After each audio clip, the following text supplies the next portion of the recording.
Good morning. Welcome. This is Angela Coulter, your consciousness transformation and ascension guide, an originator of Trinity Energy Progression, bringing you this week's Living the Shift. So, this came up because it's like the common conversation now because, Sarah Stieg Avignoni and I do our Monday morning podcast on Ascended World, and which is all very interrelated with the stuff I talk about here. And we've been talking about a lot of deep stuff lately. Things like, very much into the shadow work. October is great for shadow work, and we have our course that launched this month on shadow work. That's all about doing that in a very biteable, chewable bite kind of thing. So, but anyhow,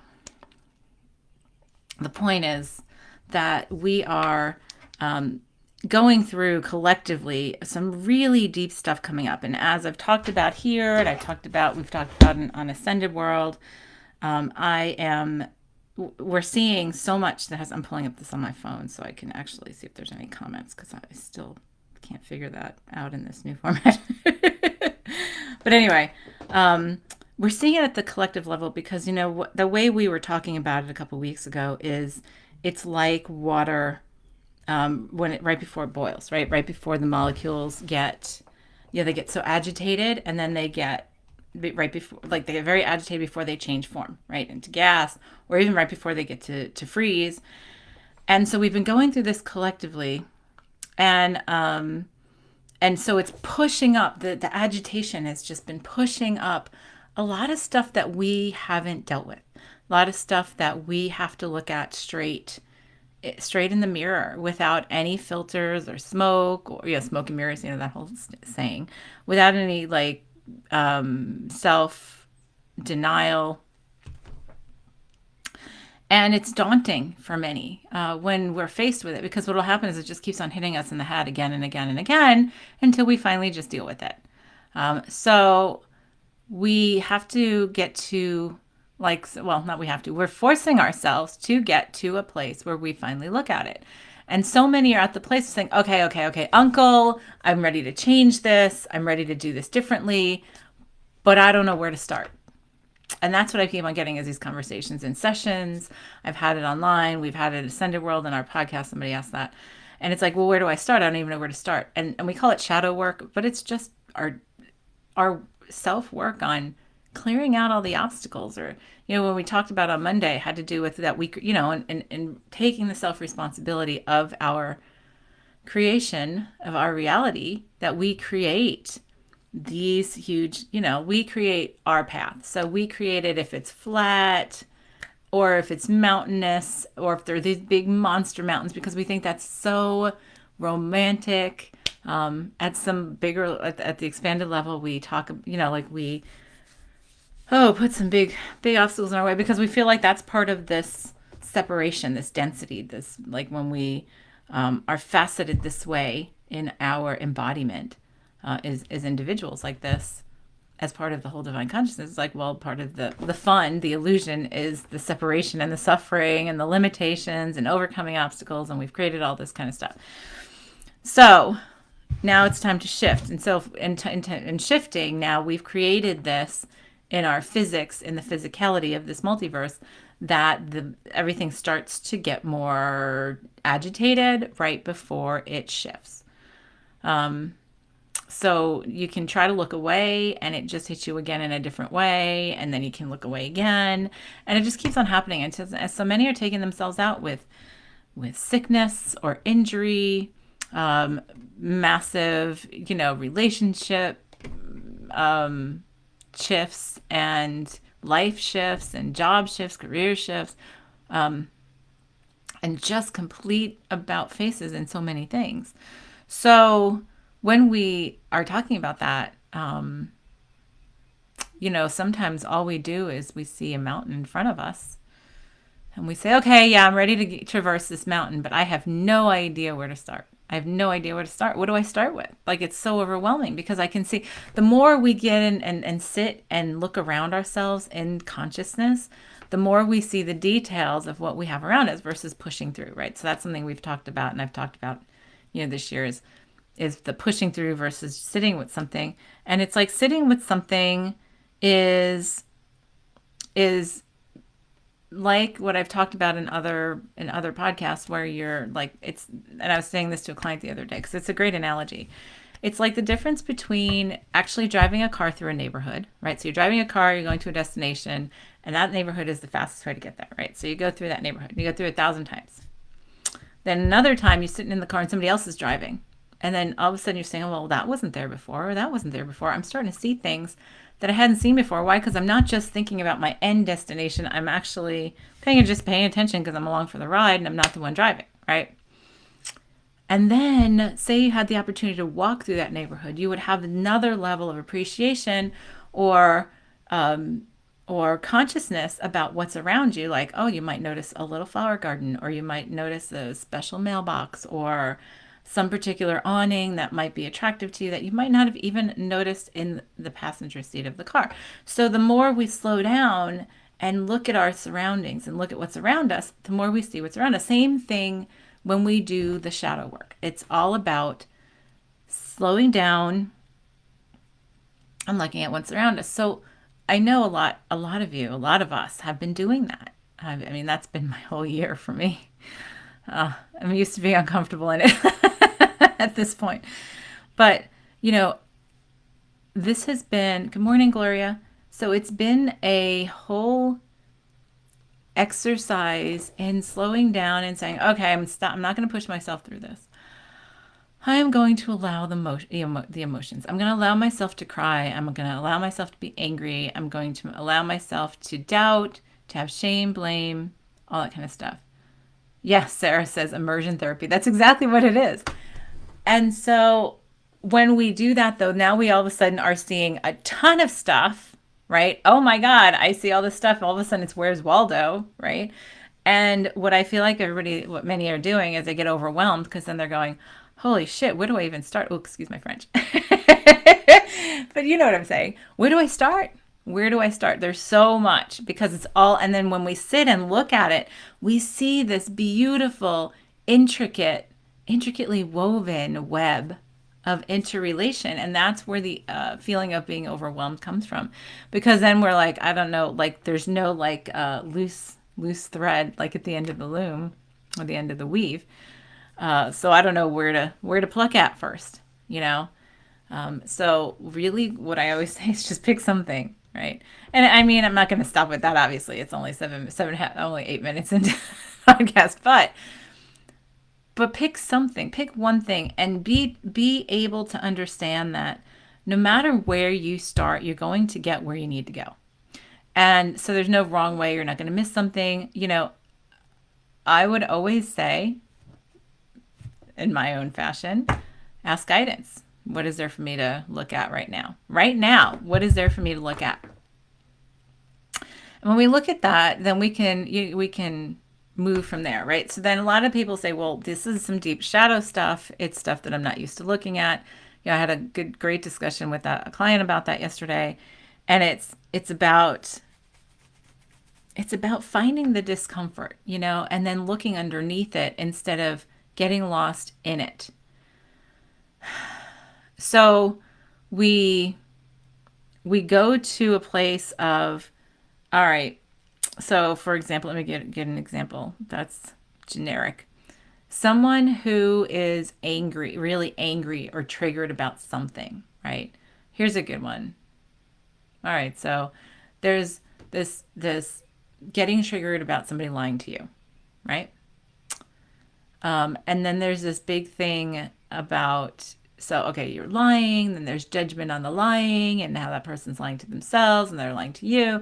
And you go through this whole, all of this stuff. And then, you start looking at yourself and then there's this woe is me and why can't, I just have honesty and blah, blah, blah, blah, right? So how many times we go around in circles like this, right? So instead of getting lost in that circle of the ego, right? That's going the woe is me and all that kind of stuff, or even the anger.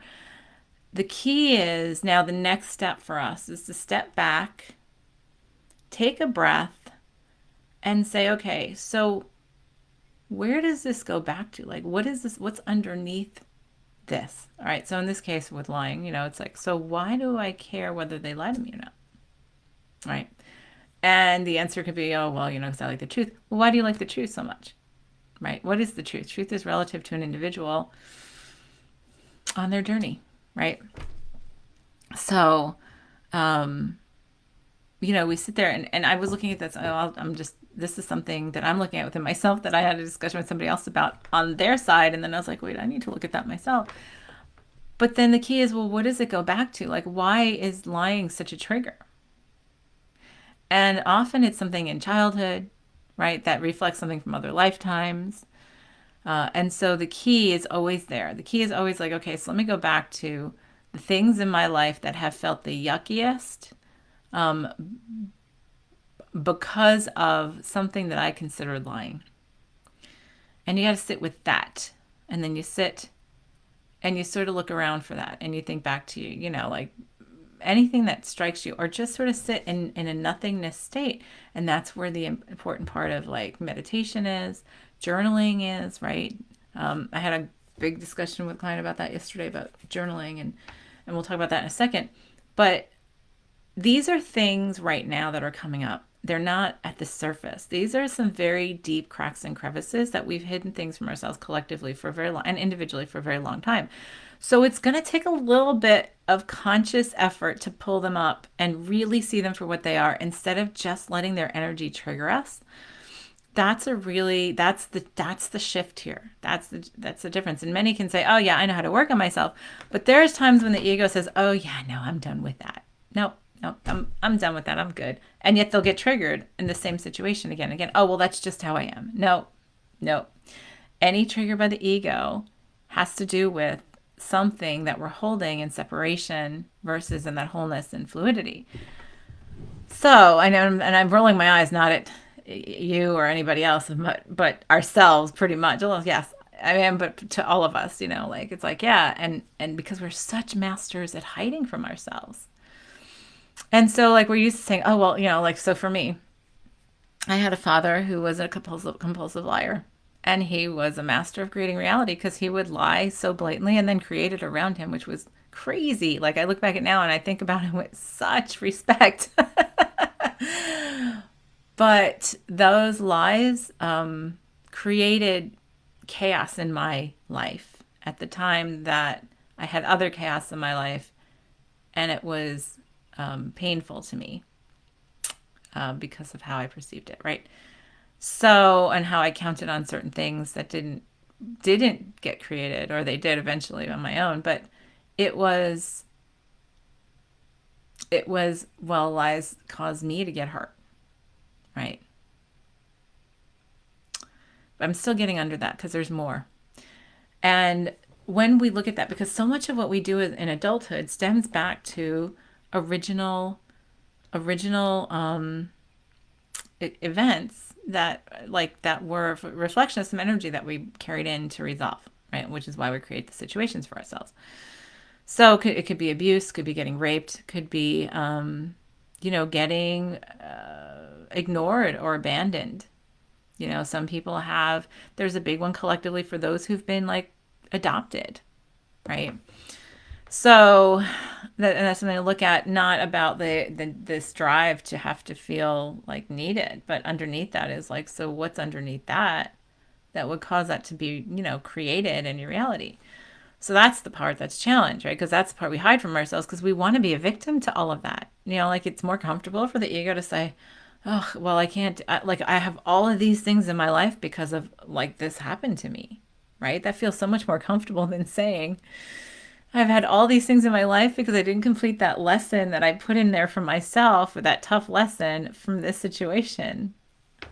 And the ego goes, ugh, that's so gross. Because when we say things like that, we want to be victims to, right?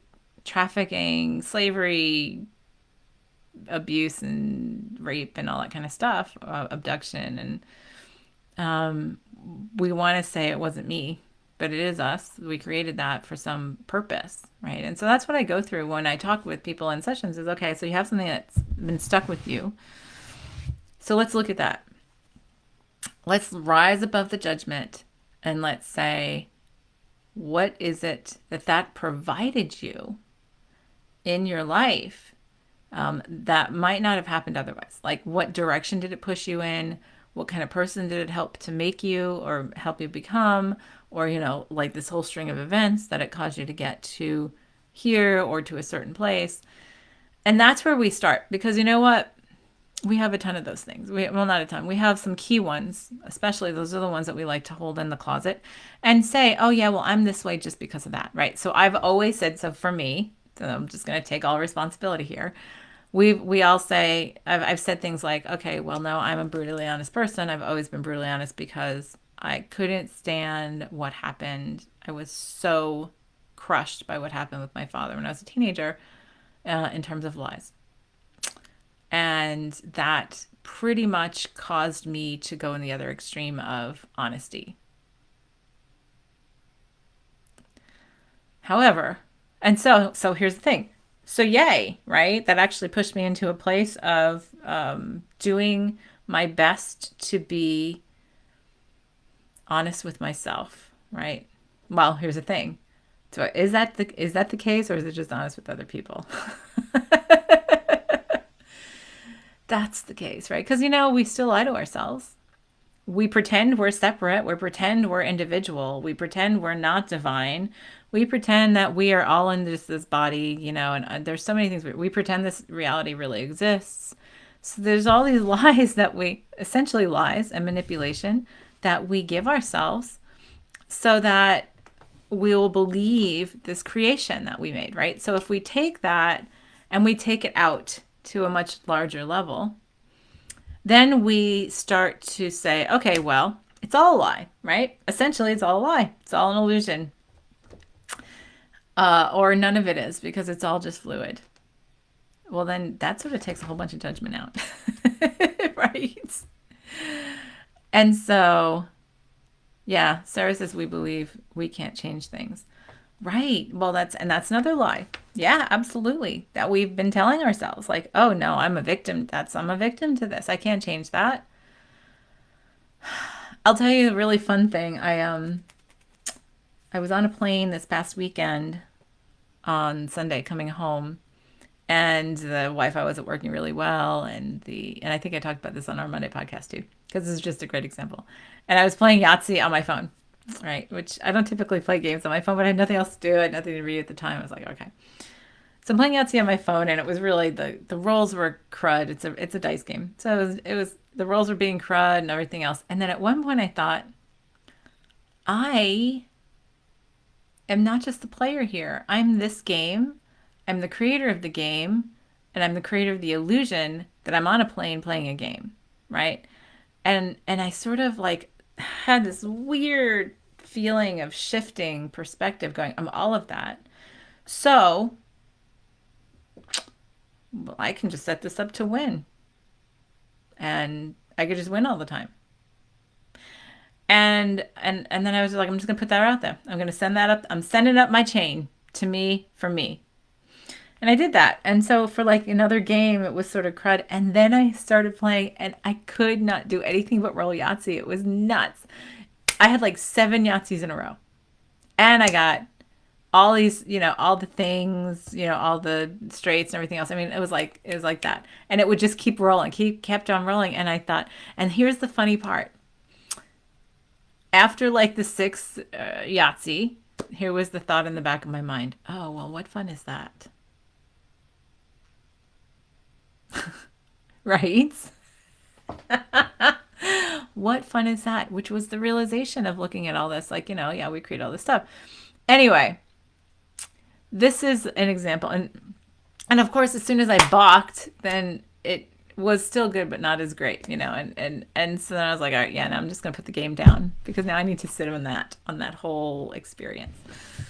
So the thing is, when we really sit in that realization of we are the creators, right? As much as the participants and the victims, the perpetrators and the perpetrated, then it's for us to sit with knowing that no matter where we start, we're going to get where we're going, right?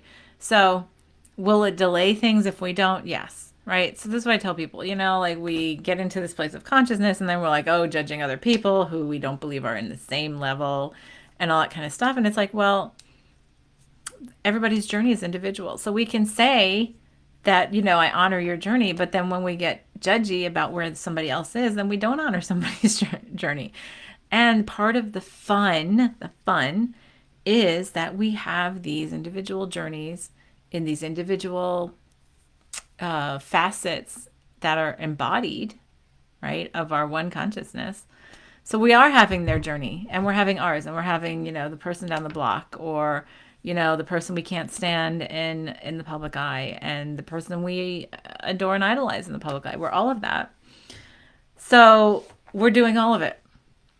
So the key is, to remember, I'm gonna get it all done. And, the choice is when I get it done, and how much am I committed to getting it done. I can go through the path of having it done to me because I deny it within myself, or I can get proactive and not be propelled, and reach inside and pull out. It makes me think of the magician with the like scarves, the different color scarves. Like reach inside and pull out these different color scarves, and yes, it's uncomfortable. It can be downright painful, and earth shattering, earth shifting, all kinds of stuff. And yet then you have more space to sit and be that wholeness, because then you're not letting go as much as you're not letting go of something inside of you as much as letting go of the perceived partition or separation, element of separation that you're holding in place with so much energy to prevent you from remembering that wholeness, because that was part of the game of what we wanted to start here. And as we are getting to the place of shifting to another whatever form, experience, or whatever, it's just time for us. That's what the friction is. It's like, okay, so enough of the game. We love the game. Yes, we do. Very much. We've loved the suffering. We've loved the pain. We've loved the, limitations and pretending to limit ourselves, pretending to be separate, pretending to be in lack. We love all of it. Yes, we've loved it. And now we're going to create something else. I don't want to say better, because the ego, then that's an ego thing, right? We're going to create something else. And it's time, and to create this something else is for us to close up shop and finish all this up and empty out the inventory so that we can then move on to what's next. So that's where it's important for us to look, right? So what is your trigger? Going back to the original, discussion, where to start in deep conscious work. Then deep conscious work is really shadow work, because really that's the stuff we hold in the shadows. What are the things that you don't feel like? What is something you don't feel like you would like to come out to the light of day? What is something within you that you don't like to let other people see? And that might be a place to start, because then the questions are, in the journaling, like I was saying I was going to get to, journaling people look at as a chore, right? People say, oh, well, I have to do this and I have to do it this way. I use it as a meditative tool, and I've talked about this many times, but this is a really important thing, because people are asked, this is the topic, how do we start? When I have found lately more than ever that if there is something that has come up from the depths that I'm having a hard time, a challenging time getting past, a challenging time letting go of, I find it so therapeutic to start writing down in my journal my thoughts, because when it's, for some reason, it's cathartic in terms of I'm writing it down and I'm looking at it and bringing it out of me into the light of day. And when I look at it, I can then ask myself questions like, okay, so why does that matter? Why do I care? And the key is always to continue on until you get to this place of self-responsibility of how I feel, right? How I feel when this happens, or when this happens, how I feel. Or it doesn't matter one way or the other. But when we get to that, and sometimes we need that conversation with ourselves. And yes, meditation is great for that. And I start my meditation every day with journaling, and I will sometimes journal for 5 minutes. Sometimes, like yesterday, I journaled for like 50 minutes and I didn't really have much time to go do my meditative part, but that's part of meditation in itself because I was letting stuff come up. And then as I was writing it down, I was like, oh, I didn't see it that way before. Okay, that's something. And then it sort of pulls you down the rabbit hole, though, but in a way that is productive to hit on what really is the case. And that's how, like, I do my sessions too with other people. It's, yeah, of course, I always set the energy, and you can do this with yourself. Set the energy so that the most important, the most impactful, which I don't like using that word, but yeah, the thing that has the most impact on so many things in your life to lighten the load will just float up to the surface easily and easily and with easily and with flow and with joy. Although it's still uncomfortable, especially because if we've held it down into the depths that long and that deeply, that means that we are uncomfortable and have a deep judgment of it. So we can set it for joy and fun if the ego so allows. But we can set that energy. And so what I'll do is I'll set the energy of a session as whatever is priority to float up to the surface so that it helps with what they want to attend to. Like, so that's how I look at it for myself, because it's easy for me to say I know what to look at because I said it this way when I have a session and I know it's within a confined amount of time. So within this session, let this come up, whatever's the priority that will help, alleviate all these other things. And so you do that with yourself. Let what is, key and the seed to so many other things and priority to come up to the surface and give yourself like today or this week or whatever. And then be conscious and aware and observant of it and journal about it. Journal about things like that have come up that seem to be out of the blue or something that seems to be repetitive emotion or energy that keeps on coming up to you. And then the next step is however you do your energy work or your self work, it's to, once you see it, then you can do something with it. You can shift it, you can heal it, you can forgive it, apologize, you can resolve and have gratitude. You can disperse it back into the wholeness. You can accept it and embrace it. It's all however you feel comfortable, doing your self work.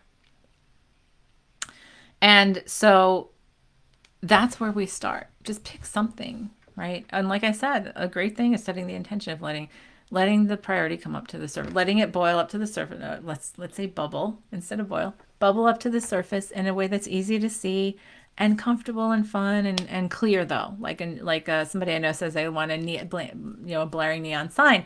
However, if you are unwilling to see the blaring neon sign and it's uncomfortable and you do not commit yourself to seeing it, then you're just going to push it aside.